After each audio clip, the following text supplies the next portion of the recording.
Mails में sterility यानी कि बांझपन क्यों होती है? ह्यूमन रिप्रोडक्शन में एक लाइन लिखी है जो हर साल नीट के एग्जाम, सीनेट के एग्जाम और आपके बोर्ड एग्जामिनेशन में भी घुमाकर पूछ ली जाती है। तो क्रिप्टोक्रिटिज्म में सिर्फ स्पर्म प्रोडक्शन नहीं रुकता, ये तो लेडिक सेल जो होते हैं ना, जो टेस्टोस्टेरोन हार्मोन को बनाते हैं।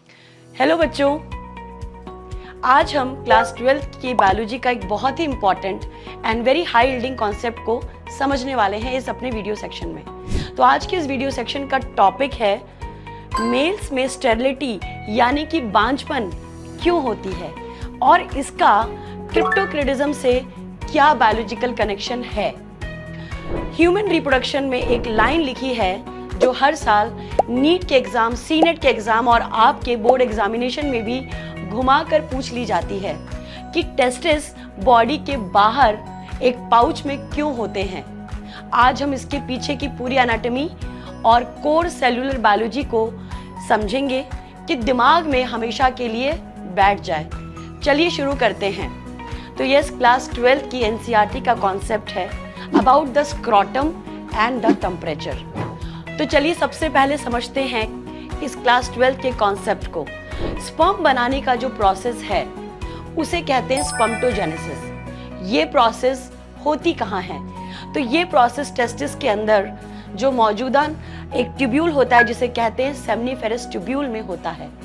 लेकिन स्पर्मेटोजेनेसिस की एक बहुत बड़ी शर्त होती है कि इसको अगर सक्सेसफुल होना है तो उसके लिए नॉर्मल बॉडी टेम्परेचर यानी कि हमारी बॉडी का जो नॉर्मल टेम्परेचर होता है 37 डिग्री सेल्सियस, उससे 2 या 2.5 यानी कि 2 या 2.5 डिग्री सेल्सियस कम टेम्परेचर चाहिए होता है। यानी कि लगभग 34.5 से लेकर के 35 डिग्री सेंटीग्रेड का टेम्परेचर चाहिए होता है अगर टेस्टिस को आपको क्वालिटी या फिर उसको जिंदा रखना है। तो इसी टेम्परेचर को मेंटेन करने के लिए नेचर ने एक नेचुरल थर्मो रेगुलेटर बनाया है मेल्स की बॉडी में, जिसे कहा जाता है स्क्रॉटम और हिंदी में उसे कहते हैं अंडकोश।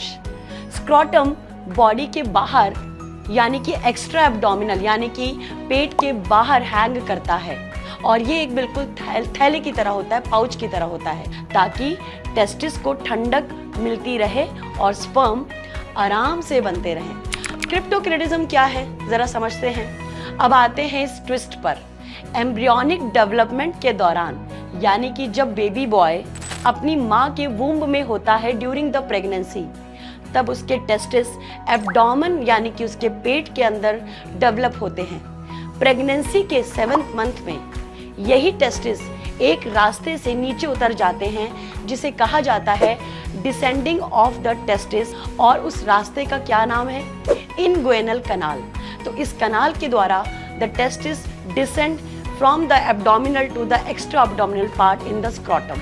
लेकिन कुछ बच्चे ऐसे ही पैदा हो जाते हैं जिनमें ये टेस्टिस का जो रास्ता है ना, ये रास्ते से भटक जाता है, एब्डोमेन के इनगुइनल कनाल में दबा रह जाता है, यानी कि एब्डोमेन से बाहर नहीं आ पाता स्क्रॉटम तक। तो इसी को मेडिकल कंडीशन में हम कहते हैं, या फिर अगर इसका मेडिकल टर्म हम कहें तो इसे कहा जाता है क्रिप्टोक्रिटिज्म, यानी कि undescended testis into the scrotum. The core biological connection to the sterility. अब समझते हैं कि इसका कनेक्शन एक पुरुष अगर वो बांझ है यानी कि पुरुष में अगर जो बांझपन होता है, स्टेरिलिटी होती है, तो क्या कनेक्शन है इसका। आप लगाओ इसमें थोड़ा सा दिमाग। अब तो अगर टेस्टिस एब्डोमेन के अंदर ही छूट गया हो तो उन्हें लगातार कितना टेम्परेचर मिलेगा? पूरा का पूरा 37 डिग्री सेल्सियस। ये लगातार रहने वाला हाई टेम्परेचर है जो टेस्टिस को अंदर ही उसके जो सेल्स हैं या जो उसका सेलुलर है उसको डैमेज कर देता है। स्पर्मेटोगोनिया डैमेज हो जाता है।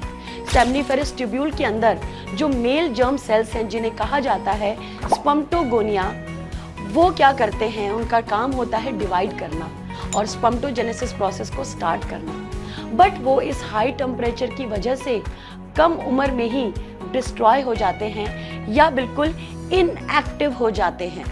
सर्टोली सेल भी इनएक्टिव हो जाता है। जो सेल स्पर्म को खाना पानी यानी कि न्यूट्रिशन, जिसे हम नर्व सेल भी कहते हैं, सर्टोली सेल याद ही होगा आपको, वो भी ठीक से काम नहीं कर पाता है। जब सेमनीफेरस ट्यूब्यूल के जर्म सेल और सेरेटोली सेल ही डिस्ट्रॉय हो गए तो स्पर्मेटोजेनेसिस कंप्लीटली स्टॉप हो जाता है। स्पर्म काउंट बिल्कुल जीरो हो जाता है दोस्तों, जिसे हम मेडिकल टर्म में कहते हैं एजोस्पर्मिया। और जब बॉडी में स्पर्म बनेगा ही नहीं तो क्या खाक फर्टिलाइजेशन होगा? और इसी कंडीशन को हम कहते हैं पुरुषों का बांझपन यानी कि मेल स्टेरिलिटी। तो क्रिप्टोक्रिटिज्म में सिर्फ स्पर्म प्रोडक्शन नहीं रुकता, ये तो लेडिक सेल जो होते हैं ना, जो टेस्टोस्टेरोन हार्मोन को बनाते हैं या उसको सिक्रीट करते हैं यानी कि बाहर निकालते हैं, उन पर भी हाई टेम्परेचर की वजह से ज़्यादा असर पड़ जाता है। इसीलिए मेल के जो सेकेंडरी सेक्सुअल कैरेक्टर हैं, जैसे कि मेल की आवाज़ बिल्कुल पतली हो जाती है, उनके जो दाढ़ी और मूछें हैं वो भी बहुत ही हल्के होते हैं, नॉर्मल रहेंगे, लेकिन वो स्टेराइल रहेंगे। बचपन में ही एक सर्जरी हो जाती है जिसे कहा जाता है ऑर्चियोपेक्सी।